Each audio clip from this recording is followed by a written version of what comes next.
भोजपुरी गानों में अश्लीलता नहीं रहेगा ना, चलबे नहीं करेगा। मोटा मोटा औरत सबको लेकर नचवाएगा जाएंगे। दोस्तों नमस्कार, एक बार फिर से एक नए वीडियो में आप सभी का स्वागत है। दोस्तों आपको एक वीडियो दिखाने वाला हूं जिसमें पवन सिंह और खेसारी लाल यादव को लेकर खान सर देखिए क्या बोले हैं। सबसे पहले आप उस वीडियो को देखिए। एक तो भोजपुरी ऐसे बिहार को बर्बाद करके बैठा हुआ है। नून रोटी खाएंगे उनमें रहेंगे, मरो ससुरा तो हुए तुम। दिला रहा है बुर्ज खलीफा, ई दिला रहा है पुदीना। दोस्तों अभी आप लोगों ने खान सर का वीडियो देखा। उस वीडियो में खान सर का कहना था कि भोजपुरी वाले एकदम से बिहार को बदनाम कर दिए हैं।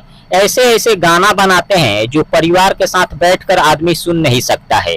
हिंदी वाले नौलाखा देने की बात करते हैं तो भोजपुरी वाले पुदीना देते हैं। हिंदी वाले बुर्ज खलीफा देने की बात करते हैं तो भोजपुरी वाला नून रोटी खिलाता है।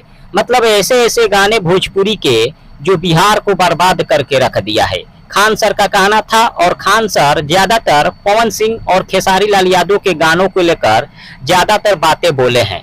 फिलहाल खान सर के इस बात को लेकर आपका राय क्या है, कमेंट करके हमें जरूर बताएं। मिलते हैं अगले वीडियो में, धन्यवाद।